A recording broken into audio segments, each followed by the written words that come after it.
Countries around the world have various economic systems that fit their unique needs for production and wealth creation.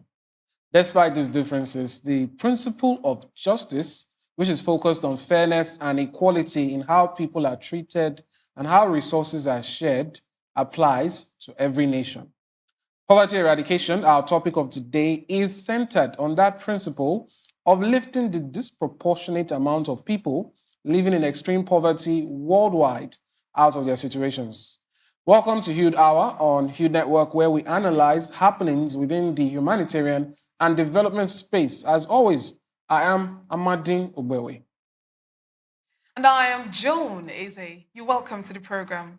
Extreme poverty is defined as surviving on less than $2.145 per person per day at 2017 purchasing power parity.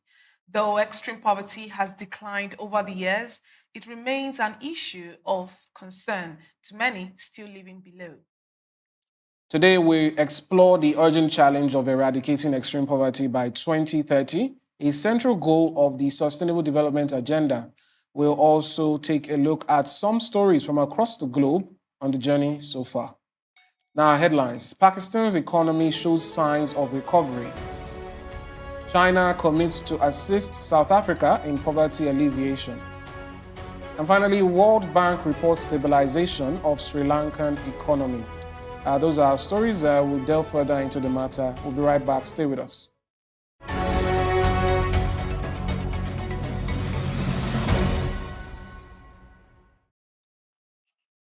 Despite significant progress in recent decades, the COVID-19 pandemic has reversed many gains in eradicating poverty, pushing nearly 90 million people back into extreme poverty for the first time in a generation, according to the United Nations.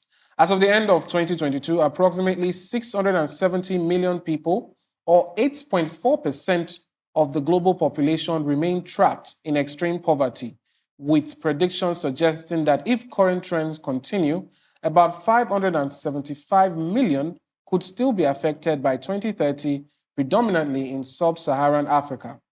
Compounding this crisis, hunger levels have returned to 2005 figures, and food prices are rising sharply across many countries. Rapid economic growth in the countries like China and India has lifted many out of poverty, but progress remains uneven, particularly for women who are likely to face poverty due to limited access to paid work, education, and property ownership. Indeed, regions such as South Asia and Sub Saharan Africa still account for 80% of those in extreme poverty. Compounding this issue are new threats from climate change, conflict, and food insecurity, which stress the urgent need for action. The Sustainable Development Goal 1, which is end poverty in all its forms everywhere, has key targets to measure its achievement. Target 1.1 says eliminate poverty for all people living on less than $1.25 a day by 2030. We also have target 1.2, half the proportion of individuals living in poverty in all dimensions by 2030. And also target 1.3 says implement comprehensive social protection measures to cover the poor and vulnerable by 2030. Moving forward to target 1.4, ensure equal access to economic resources and basic services for all, particularly the poor and vulnerable by 2030. And lastly, we have target 1.5, enhance the resilience of the poor and vulnerable to climate related and other shocks by still 2030. To paint a clearer picture of the situation, according to the United Nations Development Programme, UNDP, 736 million people still live in extreme poverty. 10% of the world's population live in extreme poverty, down from 36% in 1990. And we also have that some 1.3 billion people live in multi-dimensional poverty. Certainly, social protection for the vulnerable cannot be overemphasized. Now we'll dive into updates on poverty eradication, but that will be after this quick break. Don't go anywhere.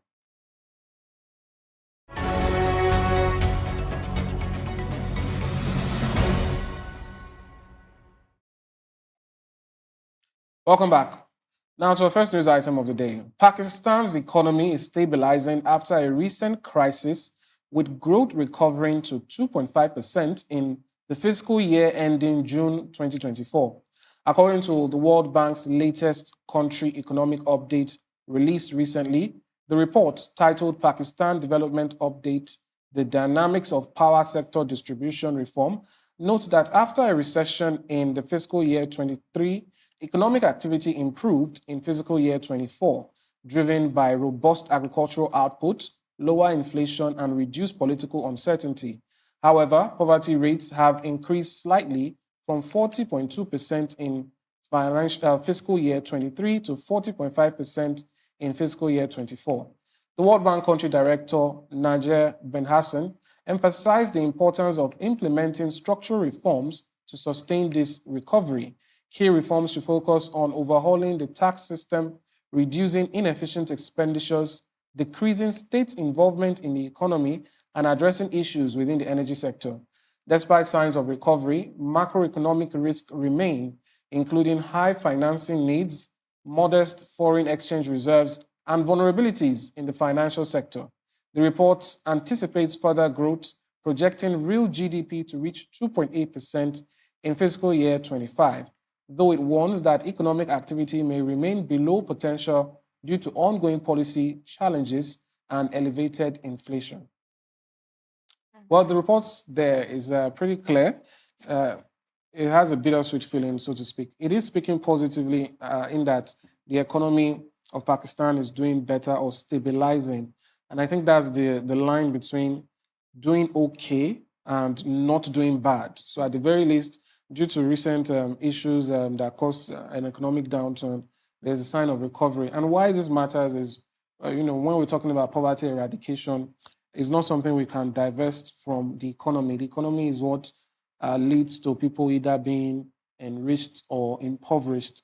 So I'm taking a look at that. I think what really stuck out for me is the indications of what makes an economy better, trying to reduce government influence in the economy, in business, which is what we always say, every time that these things are just about enabling environment. The government doesn't need to always do business on behalf of the people. So it's good to hear from the experts when they say these are the right things to do. This is the way to go about it. And even though the poverty rate did increase by a very little percent, um, with the trajectory of the economy stabilizing, what I guess nations like Pakistan all look forward to is the next step, which is growing after reaching that equilibrium. So it's been interesting to see how Pakistan continue on this path with also the warnings that they've been given so they can do better and more for their people. Yeah, I totally agree with you, Amadine. In the aspect of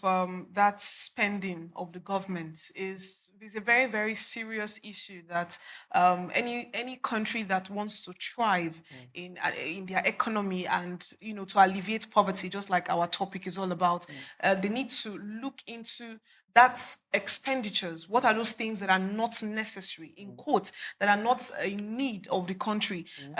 Government should just like shy away from it and focus on what they are supposed to do, right? And channel their revenue rather to important things, just like renewable energy, just to make sure that their energy is very good, their form of transportation is okay, and people tend to feed well, Yeah. right? They should invest in various sectors that will affect positively in the lives of their citizens. I So just to add to that, yeah. I going by what you said, it also says that one of the things that helps is the reduced government or inconsistencies. And I think that's one thing investors look at when coming, when you want to plan. I think it's simple for all of us, taking our daily lives into account. Of course. Even on your way to work, there are things you consider and things you do. That's So what we call the scale of preference. indeed. So when you are making decisions, you think,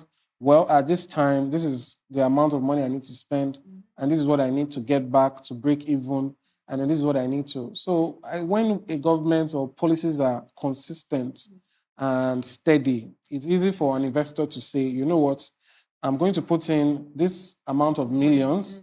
And all things being equal, even if some things might go wrong, I would still be able to recoup this. And I think that really helps people to come into economies and say, you know what, we have confidence here and we'll put our money here and we'll enrich the people around the country, the GDP and all of that. So it's I think something that government can also consider while cutting costs. Yeah, and that's very important. That word, confidence. They are sure that these investors, they are very sure that the money will not be wasted. They will get profits returns, in return. All right, let's move to the next news item we have. Here, China commits to assist South Africa in a move to booster ties and improve living conditions in South Africa. China has pledged support for the country's effort to combat poverty. This commitment was announced in a joint statement by South African President Cyril Ramaphosa and Chinese President Xi Jinping during President Ramaphosa's recent state visit to China. The leaders emphasized China's readiness to share its expertise in poverty alleviation and rural development, including establishment of model villages. Well, they reaffirmed their dedication to fostering a high quality bilateral relationship aimed at a prosperous future through mutual trust and expanded cooperation. The two countries agreed to elevate their partnership to an all round strategic cooperative partnership in a new era, focusing on balanced trade and transformative economic growth. China expressed support for South Africa's national unity and development path, pledging to align its Belt and Road Initiative with South Africa's economic reconstruction and recovery plan. Both sides encouraged increased two-way investment and the establishment of manufacturing bases close to raw materials to enhance skill transfer and job creation.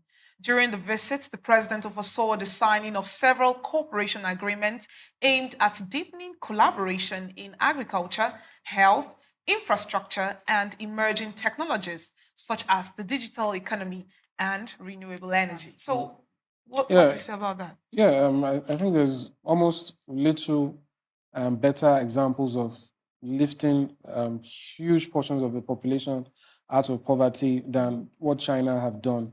China and I think India is also on the path at the same time. But it's something that if you've spoken to any person from China, any government official, they are very proud of what they were able to do.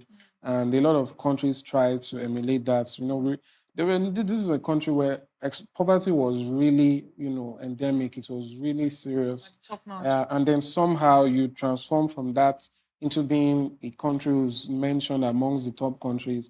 It's almost magical, some people would say, but it's not really because they followed very clear economic principles which worked for them in their situation. And I think that's part of their Belt and Road initiative to spread that across countries, mostly African countries.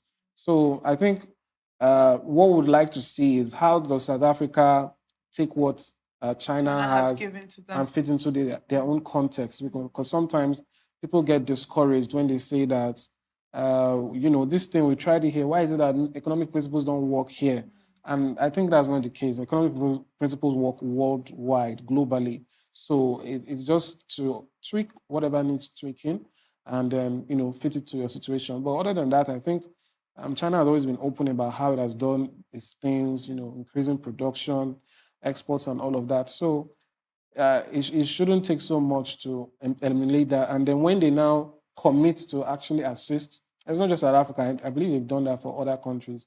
So it's we watch and see which countries are able to listen, learn, and implement. Because some it's one thing to get the plan, it's another thing to put it in action. So let's see what South Africa does. Let's see if they're able to invest like they've been advised to in renewable energy, in the digital economy, and all of that. But in all of this, we're watching keenly. And sometimes, when somebody, there's a teacher, teaching, if one student can get it, it helps others, follow suit and do that. So let's see what South Africa does, and also we'll see what China is able to get from that collaboration. So that's how we end this segment of the program. Pardon me, this is how we end our news items for now. We'll take a quick break. When we return, we'll delve into our final news item before we move on to the next segment where we speak to an expert on the matter. Stay with us. We'll be right back.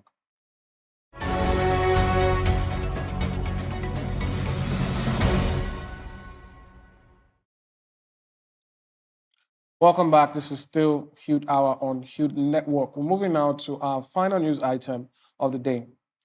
The Sri Lankan economy has shown signs of stabilization following severe crisis of 2022, with the World Bank projecting a growth rate of 4.4% for 2024, significantly higher than earlier estimates of 2.2%. World Bank Country Director Jervok Saksyan emphasized that while this growth is encouraging, challenges remain and the country is not yet fully recovered.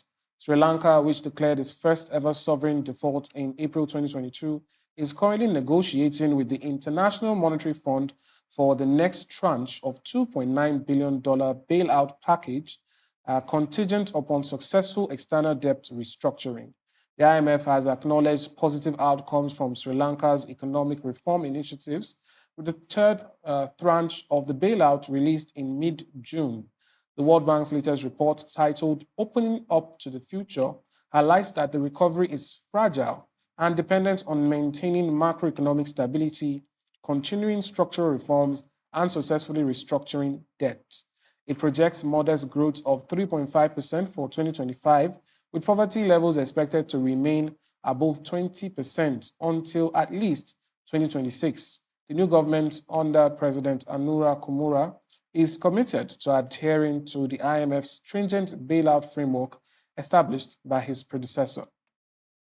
Well, a couple of things jump out there for me, and I think it's one thing that we've seen there from our news items and the trend, which is that even when you begin to do well economically, there still needs to be a moment of time for that to catch up with your poverty rates. So, um, according to the World Bank, there, even though Sri Lanka's economy is improving and they are predicting economic growth about 4.4% in 2024, and I think about 3.5% in the next year, 2025, which are modest economic growth, it still says that it's going to take some time till 2026 before there might be a significant or maybe a slight change in the poverty level. And so it's interesting. It just means, I think it puts a fire under every nation that has high poverty levels to fix the economy, because you know that the poverty rate is going to take a little while to adapt to a better economy. So I think that's what people should have in mind. And the fact that another thing I took note of is that the reforms that are happening started from the predecessor. And this is very important. And I think the World Bank has been saying it repeatedly. We need to maintain reforms across a period of time for it to have effects, but sometimes you can't always predict how politics works, where one president takes over from another and reverses the policies or changes things. So I think that's from what I can see, and the curiosity that's raised within me now is how leaders look at it and say, even if I'm taking over from somebody who's my political opponent, are there ways I can maintain whatever reforms, if they are the right reforms, to get the results that we need? So I think that's what I took away from that, and I hope other leaders are doing that too. Yeah, just to date back to what you read from the news item, that IMF gave some amount of money to bail them out. One thing I really, really appreciate these international organizations for is they are known for helping in times of needs. And another issue is that the countries that have been helped, how were you able to channel these funds that have been sent to you to make sure that your economy is coming back to a very manageable or a better position. And just like you said, maintenance of policies, especially if those policies are good, that are meant to bring change, positive change to the economic growth. If it is not maintained, this person, Mr. A, comes into power and brings up a policy that, in quotes, is very good for the economic reform, and Mr. B comes in after Mr. A is done with his tenure, and comes to change everything. Everybody is now back to square one, and nobody knows what to do. Everything is now falling down, and you say that the efforts of the former presidents is being tarnished. So currently, this current president is trying to establish a physical discipline, right, to make sure that there is a good strategy that is being followed to make sure that the economic growth is top notch. All right, that's kudos to Sri Lanka there. We'll keep monitoring and watching and seeing how well these turn out at the end of the day. So that's how we end our news item segment. We'll go on a quick break. When we return, we'll be joined by a guest. He is Samuel Ogunleke, also known as Dr. Olamide. He's an economist and a journalist. He joins us to do justice to the issue of poverty eradication. Stay with us. We'll be right back.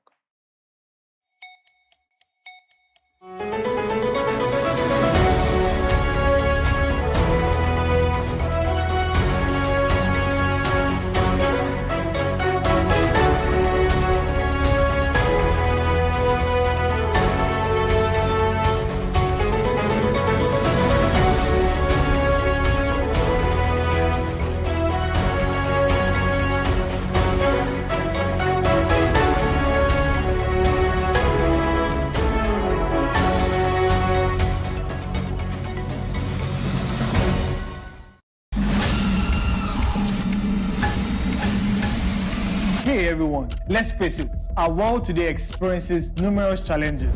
And guess what? Our community isn't off the hook either. Most of the world issues are either not talked about enough or never talked about at all. But here on Timeline, we've got you covered. We dive deep into issues that affect us every day, leaving behind footprints of wisdom, knowledge, and solutions. Think of it like a roadmap that keeps you on the track for success. So buckle up, because in this new season of Timeline, we're taking another trip through the past, the present, and navigate into a more promising future. Again, we're talking solutions, people. And let's make one thing clear. This is not your average blah, blah, blah convo. This is real talk with a side of inspiration and a sprinkle of wow. I never thought about it like that. I'm your host on this impactful ride. Together, we'll tackle the tough stuff, laugh a little, and find ourselves on the path to positive change. So what are you waiting for? Season 2 of Timeline will be loaded. Let's get started. Hop in, and let's drive straight into the heart of issues shaping our world. Let's go. Oh, one more thing. Hit that subscribe button and let's take this ride together.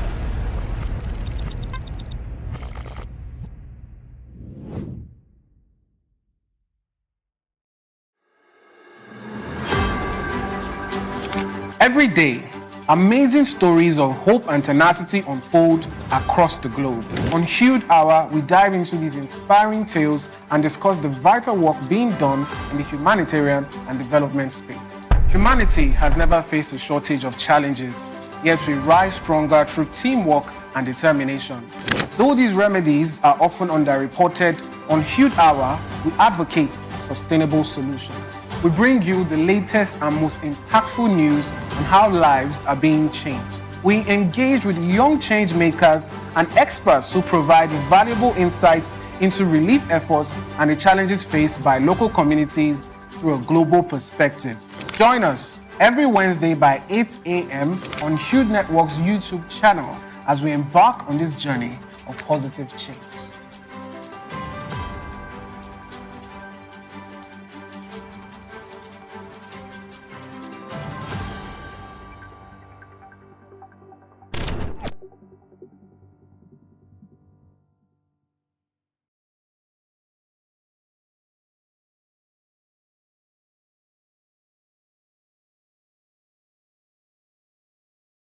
Welcome back. If you're just joining us, this is still Hude Hour on Hude Network, and we've been talking on the issue of poverty eradication. And this interview segment, we've been joined now by an expert, a journalist and an economist, Mr. Samuel Ogunleke, popularly known as Dr. Olamide. Welcome to the program. Good day. Welcome to the have you. program. Thank you very much. All right, so let's start with the basics of it. When we're talking about in terms of causes and global poverty, what would you say are the basic causes across developed and developing nations? Well, first thing we need to recognize is the fact that in this century, or let me say in this dispensation, one major cause of poverty is the stagnation.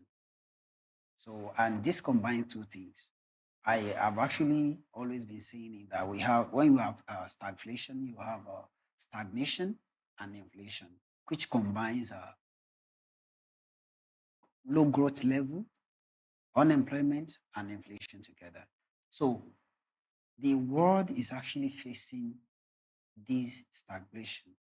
And what are the causes? What are those things that brings about this? One is political instability. Political instability. So when you have political instability, then you know very sure that consistency is not in place. Continuity is not in place. And that will surely have impact on whatsoever the country is doing. Then another thing is the rate of unemployment, especially in sub-Saharan Africa and even part of Asia. Let's talk about Pakistan, and you see that unemployment rate is actually increasing. When you lack some basic amenities, when you lack some assets, when you talk about poverty, we have social poverty, you have generational poverty, you have urban poverty, you have rural poverty, you have absolute, you have relative. Like most of sub-Saharan Africa are actually facing generational poverty. That sounds a bit spiritual. It's not actually spiritual. We're talking about economics here. Yes, it's generational poverty. That's not spiritual anyway. You might actually look at it in that way. Let's look at it. Let's take Burkina Faso as an example. What happened 8 years ago in Burkina Faso is not happening now. The plans that were invoked then are not plans invoked now. We've changed. They have actually changed totally. They've actually derived another plan, another pattern of growth for themselves due to this military coup and everything. Now talk about Nigeria too. Talk about Pakistan too. We are actually on the same verge. Now you will see that when a particular government is coming in, compared to America, that every party has their own, their own way of life, what they want to do and everything. But here, parties, I'm talking about Africa generally, as literally we can actually be excluding South Africa now because at least they are getting their pattern little by little. But talk about Nigeria and every other countries. Talk about Togo, you see that when a particular government is coming in, a particular ruler is coming in with different idea compared to what previous one had. Apart from that, apart from employment, which actually come about through stagflation, we still have this generational problem that I talked about. We have resources in Africa generally. We have resources, but we are not tapping into it. We allow other continents to tap into our resources and then turn our resources into products, selling it to us. So every continent that imports, that importation is actually exceeding exportation, you surely, the citizens will be wallowing in poverty. That's another one. Then when you talk about social poverty, this social poverty is when you don't have basic access to some information, when you don't have voice, when you cannot even talk, when your right is being tampered with. You see that these, especially, let's talk about South Sudan now. You don't even have any rights. But what right do you have? You can't even control your family yourself. You cannot control what to do on your phone. So in that case, mentality, the intellectual capability of the citizens will be limited to whatsoever the leaders are saying. And there is no way you experience growth when you cannot think. So in these countries, countries of sub-Saharan Africa, many of us are actually living our intellectual ability, capability, and everything aside. Even in those Asia countries that are wallowing in poverty. So now, the only way out economically, the only way out is one, education. Which in this Africa now, except I'm actually excluding South Africa, to an extent, because they're actually getting it little by little. So you see that in this part of the world now, what we have is not education. We have direct education and indirect education. I know very sure that, but when you read some books, they'll tell you direct education starts from your home. What you are gaining directly from people that you are depending on before you become independent. Are you getting this? So what are we gaining in this part of the world from our parents? What are we gaining in this part of the world from our environment? Let me just come out from this angle that every country has economists who have traveled far and wide and are back home. Are you getting it? So they know exactly. Like myself as an economist, I know very sure that in Nigeria, the first thing we need to do is to restructure our economy, our political system rather, as an economist, because there is no way our political system will be like this on this verge, and you expect any of our policy to work. Number two, another thing that will come into place is reorientation of the youth. Direct orientation for the youth. Before you can actually implement any policy, we need, one, to reorientate our youth. Our intellectual capability must be changed. I think Minister of State for Education said something yesterday. He said, what we need to do is hairstyling, plumbing, and every other thing should be in our curriculum. Are you getting it?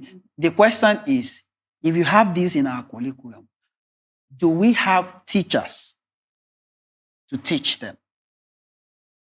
Have you equipped teachers to teach these skills? You are comparing yourself with China. I see one comparison that they actually put side by side China's kindergarten and Nigerians' kindergarten. I was like, they saw China kindergarten kids making woods and everything. Then here we were jumping up and down, trying to shout about A for apple, B for ball, and we were dancing. Are you getting it? Mm-hmm. This is what almost every teacher now in that realm knows how to do best. Bring any other thing to them to teach these children, they will actually be beating them. I don't know. So you need to actually change their mentality, the teaching staff's mentality first. The first thing you need to do is to reorientate. Then number two, you restructure this political system. Nigeria, Mali, Burkina Faso, we incorporate. We need international cooperation so that when I'm going to Mali to establish, I know very sure that I am going to my country to establish, not to be treated as alien. Yeah, this brings us to the AFCTA, which is meant to ensure free trade among nations. But the implementation, we can't really say for sure how that's going, because we hear a lot of instances. The other day, Africa's richest man, Aliko Dangote, spoke about how traveling with a Nigerian passport, even for him, who's known all over the world, he has enough social capital to be able to go places, it's still restrictive for him. even within Africa. So when we mention Africa, we do this because when it comes to poverty, we know that it's something that predominantly affects developing nations here. So what do you think needs to be done to change that? You know, the Great Britain did something in 1970s. Okay, fine. Every country that might want to invest in our economy, see, we will allow you to invest. Then we take this percentage. Every other thing you can take it away. Now, everybody invested heavily. Then later they changed their policy. Whatsoever you invest here stays here. No capital flight. Are you getting it? Those that have invested knows that they're actually gaining. They wouldn't want to change or to relocate there. So they comply with it because it is favoring them. But African leaders need to know that first thing is we should remove or eradicate the word I am of Nigeria, and you are of Mali, you are of Burkina Faso or South Africa. All right, we should continue this, but we've run out of time now. Thank you so much for joining us, Thank you. Samuel. It's been a pleasure. That's how we round off the guest segment. We've been speaking to Samuel Ogunleke, also known as Dr. Olamide, on the issue of poverty eradication. I will go on a quick break now. When we return, we'll delve into what the verified voices are saying. Stay with us. We'll be right back.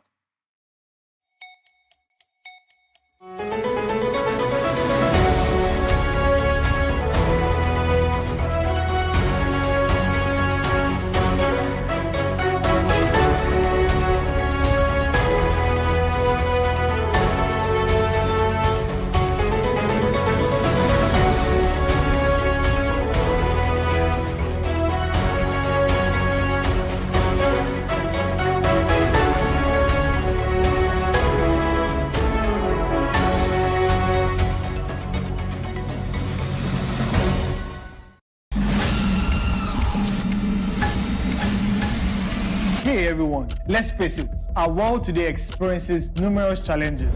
And guess what? Our community isn't off the hook either. Most of the world issues are either not talked about enough or never talked about at all. But here on Timeline, we've got you covered. We dive deep into issues that affect us every day, leaving behind footprints of wisdom, knowledge, and solutions. Think of it like a roadmap that keeps you on the track for success. So buckle up, because in this new season of Timeline, we're taking another trip through the past, the present, and navigate into a more promising future. Again, we're talking solutions, people, and let's make one thing clear. This is not your average blah blah blah convo. This is real talk with a side of inspiration and a sprinkle of wow. I never thought about it like that. I'm your host on this impactful ride. Together, we'll tackle the tough stuff, laugh a little, and find ourselves on the path to positive change. So what are you waiting for? Season 2 of Timeline will be loaded. Let's get started. Hop in and let's drive straight into the heart of issues shaping our world. Let's go. Oh, one more thing. Hit that subscribe button and let's take this ride together.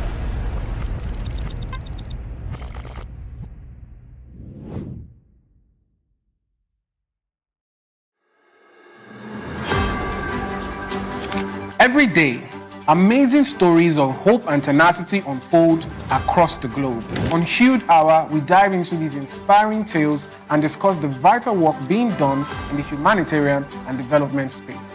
Humanity has never faced a shortage of challenges, yet we rise stronger through teamwork and determination. Though these remedies are often underreported, on Hude Hour, we advocate sustainable solutions. We bring you the latest and most impactful news on how lives are being changed.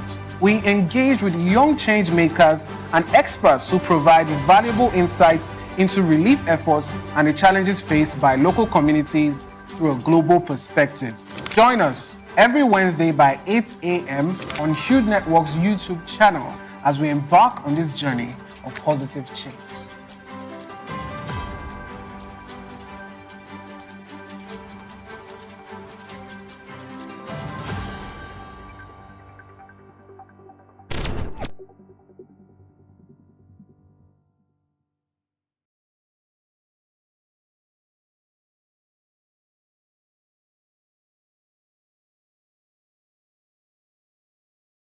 Welcome back. And now this is our Verified Voices segment where we take a look at what some of the key stakeholders in the humanitarian and development sector have to say on the subject at hand. For today, that's poverty eradication. Let's start with the first one there. We have on the screen Luis Felipe Lopez Calva. He is the Global Director, Poverty and Equity at World Bank World Bank Group Poverty. And we have progress on poverty reduction has stalled. Almost 700 million people still live in extreme poverty, that is less than $2.15 per day, meaning that 1 in 10 people globally live in extreme poverty. Moreover, nearly half the global population lives on less than $6.85 per day. At the current pace, it could take several decades to end poverty. Our new World Bank Poverty, Prosperity, and Planet Report 2024, Pathways Out of Poly-Crisis, launched today, offers the first post-pandemic assessment um, toward ending poverty and boosting shared prosperity in a livable planet. It goes on to thank the key stakeholders on the launch, and it goes further to speak on the reports. Well, that's what Luis Felipe is saying on the issue. Particularly, what's most interesting there, he says, using those numbers, I think to really break it down, 1 in 10 people are living in extreme poverty. It's a sad one, I think, is to follow what the next steps to ensure that we do end poverty, at least to a reasonable extent by 2030. And the fact that it's still happening, if we don't take actions to Yes. curb this whole poverty whole thing, people will keep living in poverty. People will keep diving into poverty. We'll keep giving birth to generations, and more generations will keep swimming into the ocean of poverty. But anyways, we look forward to them being intentional in alleviating this poverty. All right, let's move to the next um, verified voice. Yeah. Okay, so this is coming from the United Nations. Living in dignity and free from poverty is a human right. The global goals aim to eradicate poverty so all people everywhere have the opportunity to thrive. Um, Thursday, hashtag End Poverty Day. Well, we can also see it displayed on the screen where it says poverty is not just a lack of income. It's a lack of education, food, healthcare, shelter, political inclusion, choice, safety, dignity. Well, this is coming from United Nations, and with all this listed out, Amadine, it's obvious that it's not all about you not having the physical cash. Just like our guest rightly defined, he was like, poverty, we have the social poverty, we have political poverty, we have this, we have that. So it's not all about only monetary wise. There are other aspects of poverty, and that was what we got from the United Nations. Indeed. Very swiftly, let's move on to the next verified voice there. We have now from UNDP, that's the United Nations Development Program, multilateralism isn't just a choice, it's a necessity. From climate change and pandemics to poverty and inequality, the world is interconnected. Together, we can tackle global challenges that no single nation can solve alone. In the picture there, we have multilateralism matters because we are stronger together than alone. So,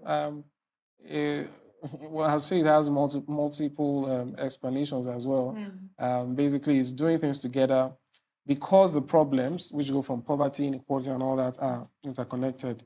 It makes sense that as a people, as countries, as organizations, we should also be interconnected in fixing them. So, good one there from the UNDP. Yeah, well, also just to add quickly to that, coming together to work together is a very, very strong word. All right, let's move to the last verified voice that we have. Okay, this is coming from World Bank research, just published. The world's 26th poorest economies face tougher conditions than at any time in 2 decades.